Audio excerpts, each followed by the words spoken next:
Anasema Mona tena, anasema kwa mfano mimi ni Muislamu, kisha katika familia yangu kunao ambao sio Waislamu na sio Wakristo. Kisha mmoja Allah amchukue, kisha azikwe kimiji. Kukiwa na matanga kunahitajika mchango. Yeye aswi kujumuika. Sijafahamu. Yaani anaishi anasema mimi ni Muislamu, kisha katika familia yake wapo ambao sio Waislamu na sio Wakristo. Kisha mmoja Allah amchukue. Aiwa, hawana dini. Mmoja amchukue. Aseme azikwe nafikiri kusudia kimila labda kuwekwe matanga na kunahitajika mchango. Sasa anaswi kushiriki pale kwenye ule msiba kutoa mchango.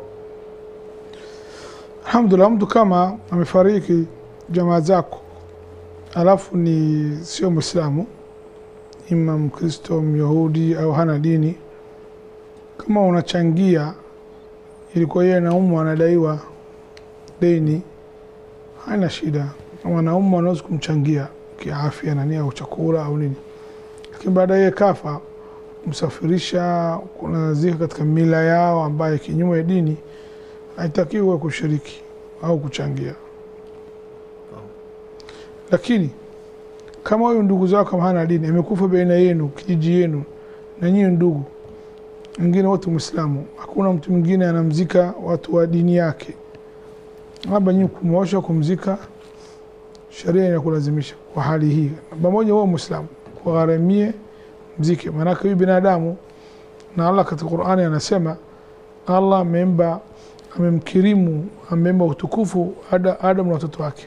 Sasa huwezi kumtupa nje kama mbuzi kama nini. Utamchukua, utamfungisha, sio sanda kama Waislamu, unamfungisha kitambaa fulani, yani unamstiri kifupi, alafu unachimba shimbo ndefu, unaweka, unazika. Humwambie dua wala nini, lakini unamstiri binadamu. Binadamu ina utukufu. Mungu anasema laqad karamna bani Adam. Lakini maadamu wapo watu wa dini yake, madhhabi yake, wanasimamia mache wao. Lakini isipokuwa kama babako huyo mfariki hana dini au Mkristo, babako lazima ushiriki. Sharia inakuamrisha hivi, baba na mama tofauti, lazima ushiriki, lazima umziki. Lakini kasoro ya mtoto, macha watu wake awaziki.